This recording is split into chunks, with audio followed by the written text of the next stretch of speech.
자, 오늘 우리가 다루게 되는 부분은요, 이스라엘에 대항하는 연합군과는 달리 화친의 전략을 세웠던 기브온에 대한 얘기입니다. 자, 여호수아서 9장 3절부터 15절까지 쭉 갑니다. 기브온, 시작. 기브온 주민들이 여호수아가 여리고와 아이에게 행한 일을 듣고 궤를 내어 사신의 모양을 꾸미되 기운 가죽 포도주 부대를 나귀에 싣고 그 발에는 낡아서 기운신을 신고 낡은 옷을 입고 다 마르고 곰팡이가 난 떡을 준비하고 그들이 길갈 진영으로 가서 여호수아에게 이르러 그와 이스라엘 사람들에게 이르되 우리는 먼 나라에서 왔나이다.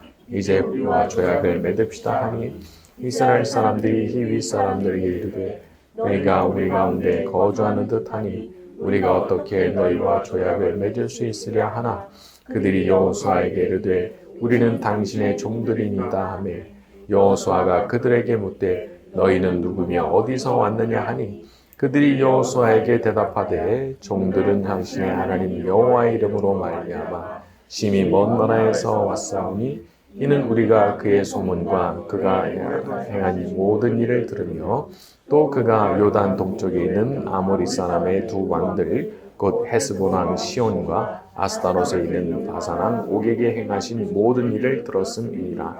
그러므로 우리 장로들과 우리나라의 모든 주민이 우리에게 말하여 이르되 너희는 여행할 양식을 손에 가지고 가서 그들을 만나서 그들에게 이르기를 우리는 당신들의 종이니 이제 우리와 조약을 맺읍시다 하라 하였나이다. 우리의 이 떡은 우리가 당신들에게 오려고 떠나던 날에 우리들의 집에서 아직도 뜨거운 것을 양식으로 가지고 왔으나 보소서 이제 말랐고 곰팡이가 났으며 또 우리가 포도주를 담은 이 가죽 부대도 새 것이었으나 찢어지게 되었으며 위에 이 옷과 신도 여행이 매우 길었으므로 낡아졌나이다 한지라 우리가 그들의 양식을 취하고는 어떻게 할지를 여호와께 묻지 아니하고 여호수아가 곧 그들과 화친하여 그들을 살리리라는 조약을 맺고 회중 족장들이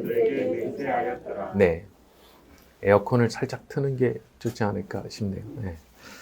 자, 기브온 사람들이 전쟁의 와중에서 연합전선에 합류를 하지를 않고 몰래 이스라엘과 화친의 조약을 맺으려고 시도를 한 겁니다. 그래서 아주 먼 곳에서 온 사람들인 것처럼 그렇게 위장을 하고 속여서 조약을 맺고 이제 맹세를 한 거죠. 자, 그런데 보면 이런 고대 사회에서는 그래도 이 맹세의 효력을 아주 분명하게 믿고 지키려고 하는 것이 보여요. 맹세를 받아냈습니까? 그럼 이제 끝났다는 거죠. 우리가 계약서에 사인하고 도장 찍으면 법적으로 강제적인 효력이 발생하는 것처럼 이 사람들은 맹세에 대해서 그렇게 생각을 했다는 거예요. 자, 그런데 여호수아서가 지적하는 문제점은 14절에 나옵니다. 무리가 그들의 양식을 취하고는 여호와께 묻지 아니하고 맹세하였더라.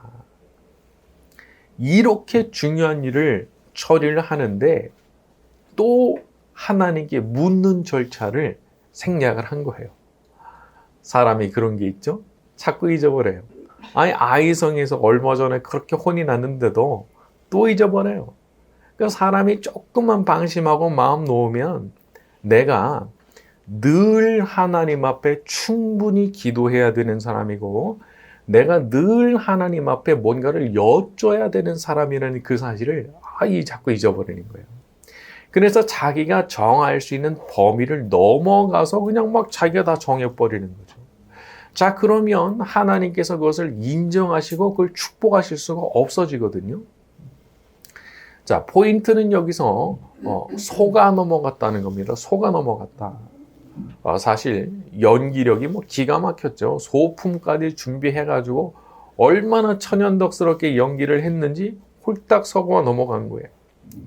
여러분, 우리가 하나님 앞에 늘 묻고 하나님께 여쭙는 일을 하는 것은요, 이런 일을 막아주는 겁니다. 속아 넘어가는 일을 막아주는 거예요. 세상의 모든 사기꾼들은요, 명연기자더라고요. 명연기자.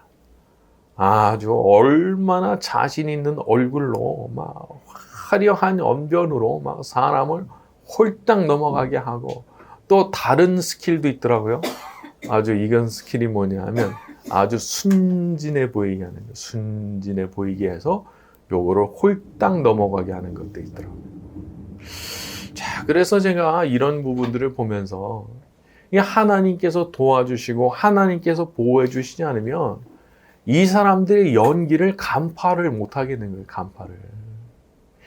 그러니까 이게 넘어가는 분들이 이제 뭐 하시는 얘기가 뭐냐면 그 눈을 보니까 진짜더라는 거예요. 그 눈을 보니까. 근데 그게 가짜였다는 거죠. 와, 이거 무서운 거 아니에요? 내가 그 사람 눈을 봤는데 진짜였어 라고 말을 했지만 사실은 가짜였다는 거예요. 이게 세상에 무서운 사람들이 정말 많은 겁니다. 그래서 우리 하나님께서 그 안에 숨겨진 술수를 보게 하실 때 우리가 거기에 당하지 않을 수 있게 되는 거예요. 항상 모든 것을 아시는 하나님 앞에 엎드려 기도하고 하나님의 인도하심 가운데서만 살아가는 저와 여러분이 되길 바랍니다.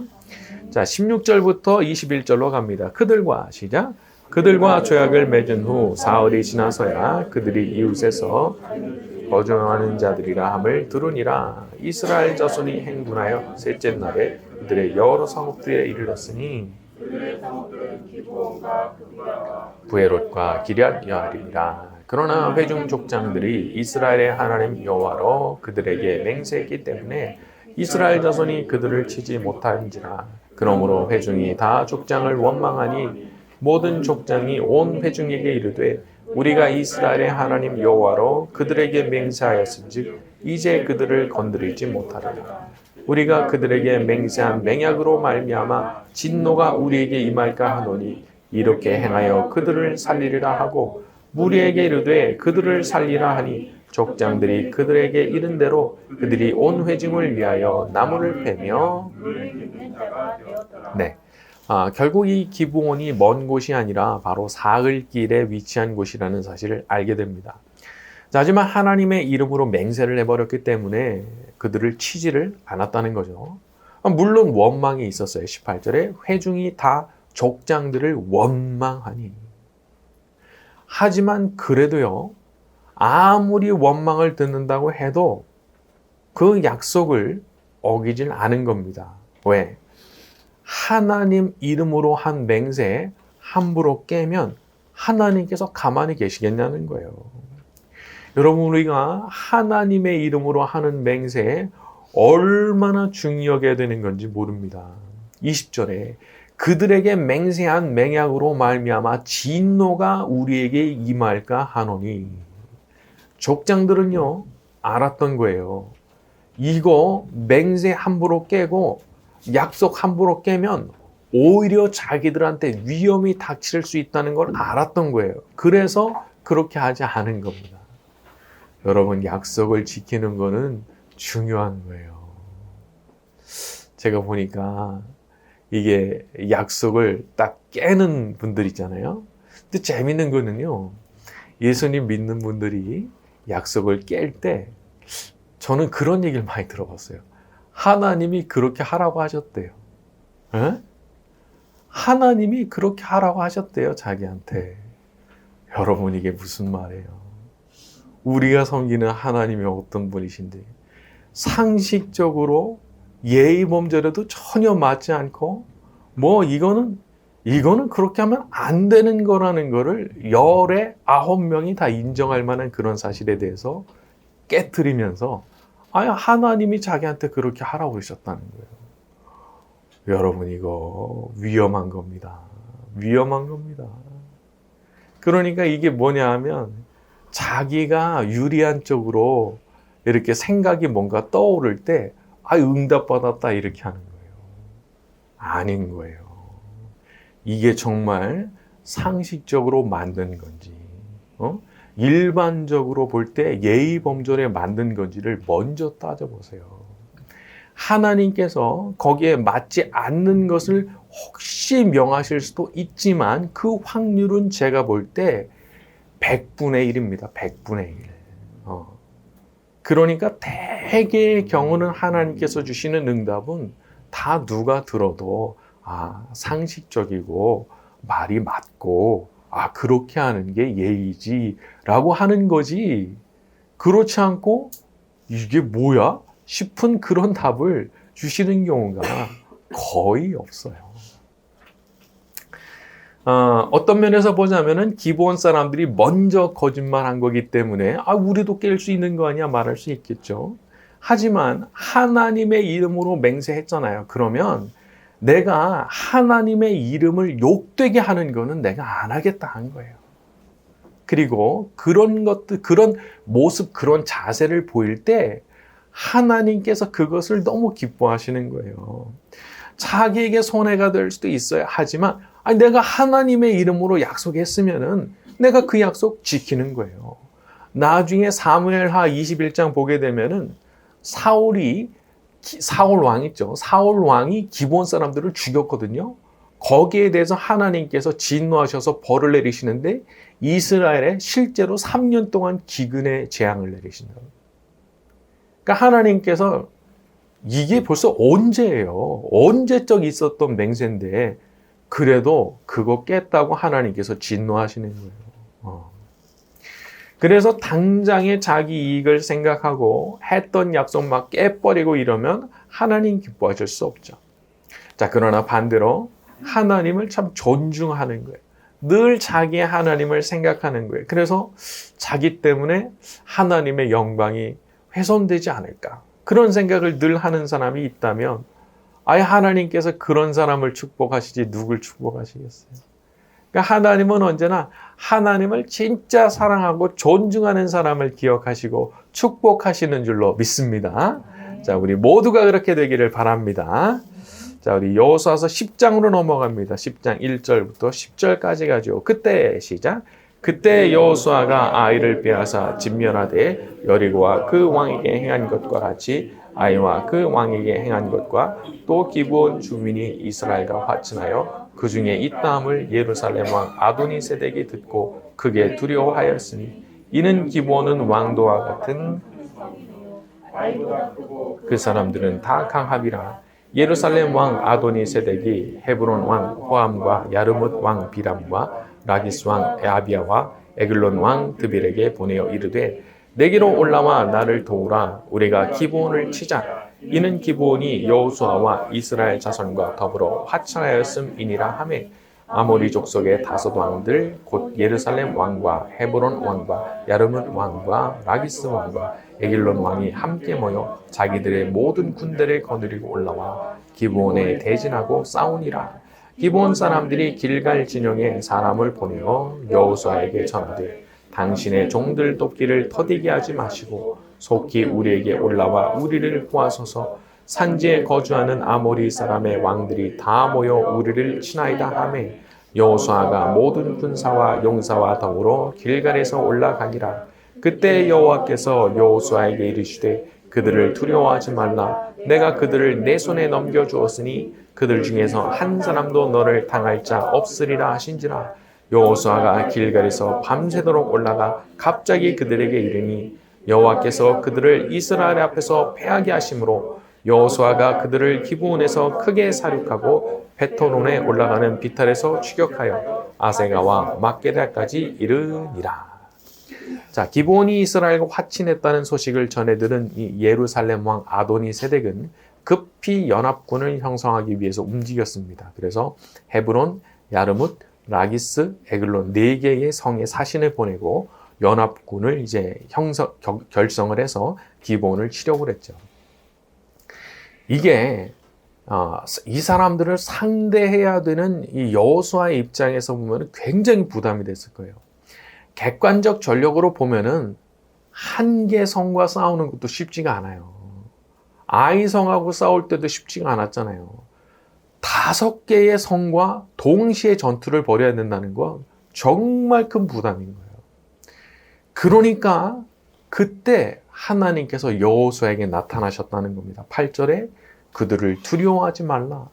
내가 내 손에 다 이미 넘겼다. 한 사람도 너를 당할 자가 없을 것이다. 여러분, 하나님은 우리의 마음과 생각을 아시는 분이십니다. 우리 마음의 상태를 다 아시는 거예요. 그러니까 여호수아가 얼마나 부담이 됐겠어요. 이 5개의 성을 상대로 싸워야 되는데 그 마음에 두려움이 없었겠어요. 그러니까 하나님께서 그 밤에 여호수아에게 나타나신 거예요. 그래서 너는 두려워하지 말라고, 이렇게 될 거라고 예언의 말씀을 주신 거죠. 우리가 우리의 감정과 생각을 읽으시는 하나님 앞에 간구해야 됩니다.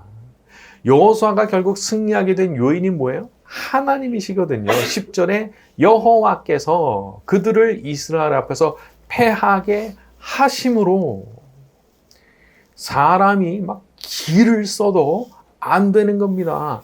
하나님께서 패하게 만드시면 여포가 와도 안 되고 장비가 와도 안 되고 관우가 와도 안 되는 거예요. 하나님께서 안 되게 하셨기 때문에. 세상에는 참 어이없는 패전이 있죠.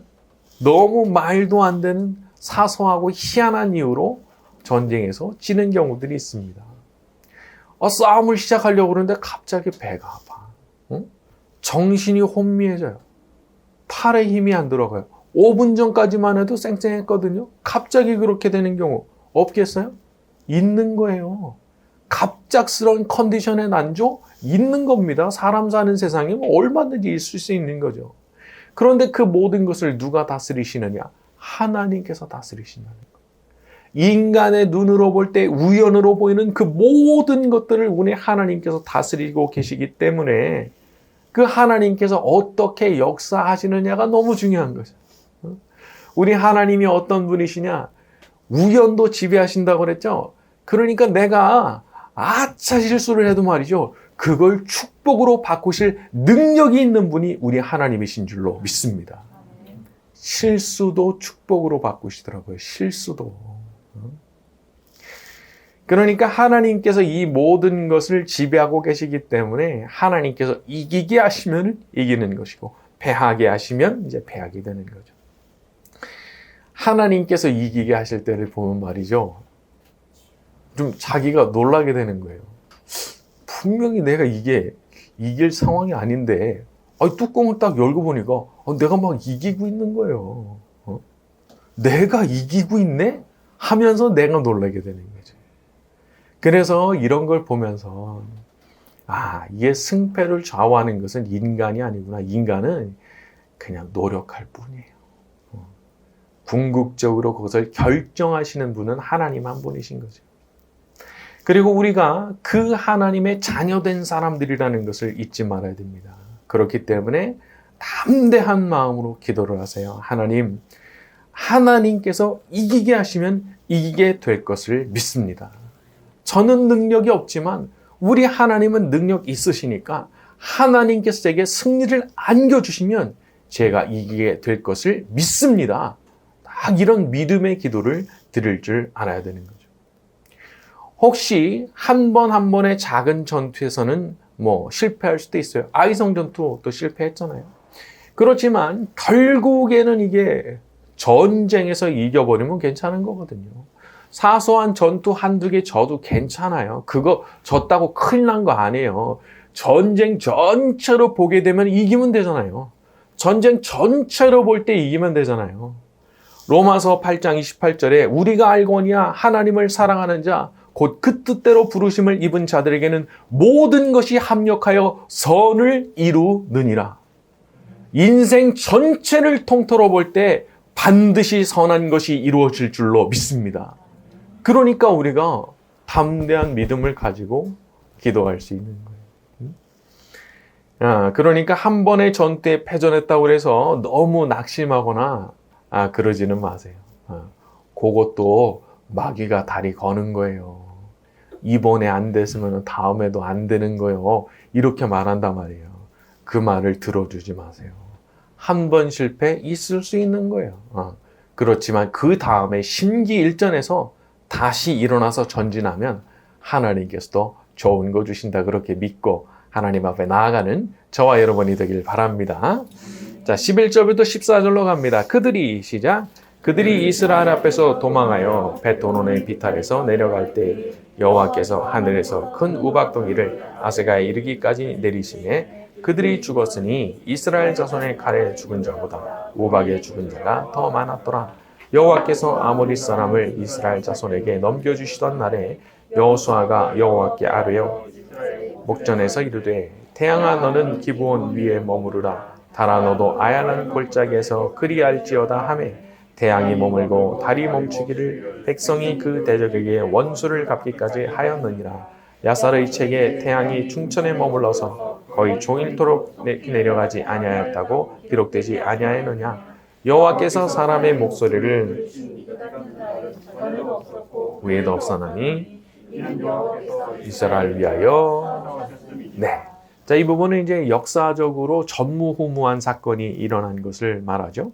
여호수아가 태양을 향해서 명령하고 달을 향해서 명령하니까 멈췄다는 거예요.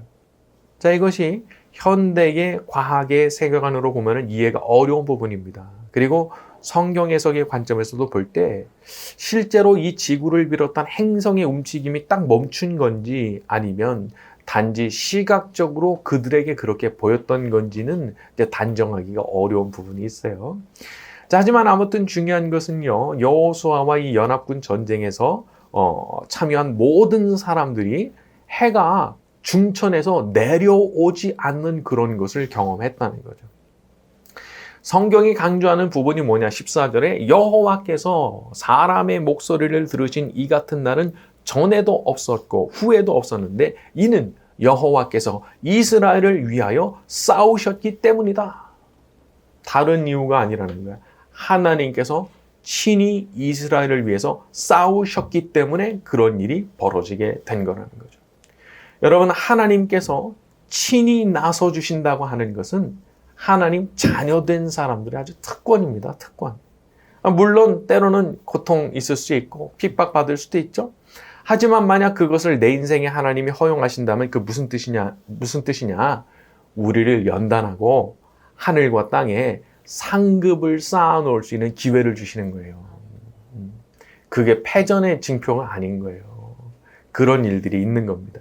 그리고 하나님께서 어느 순간 딱 일어나시는데 하나님께서 일어나셔서 여기 나오는 것처럼 대적들의 머리 위에 우박을 쏟아 부으셔서 하나님이 다 해결해 버리시는 거죠.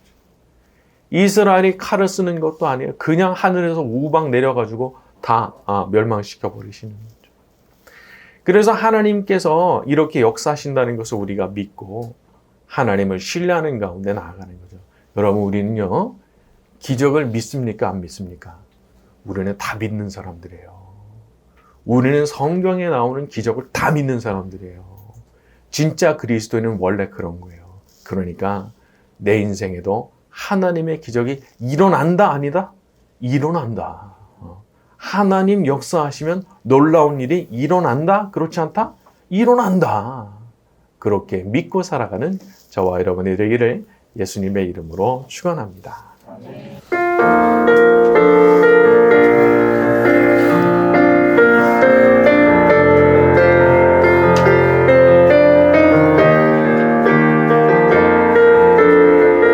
하늘에 문을 여소서, 하늘에 문을 여소서, 이곳을 주목하소서. 주를 향한 노래가 꺼져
나누고 기도하는 시간 가지겠습니다.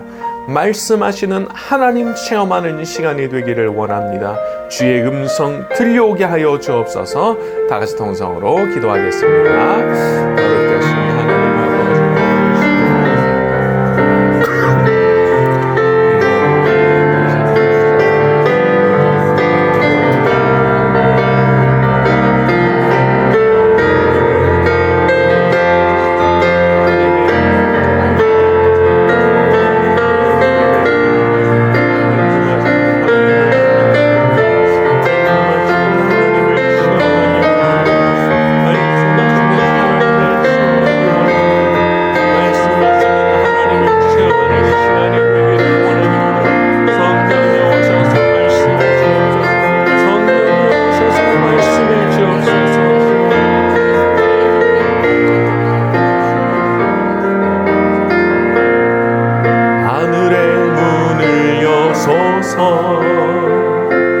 이곳을 주목하소서. 주를 향한 노래가 꺼지지 않으니 하늘을 열고 보소서. 이곳에 임재하소서. 주님을 기다립니다. 기도의 향기가 하늘에 닿으니 주여 임재하여 주소서. 이곳에 오셔서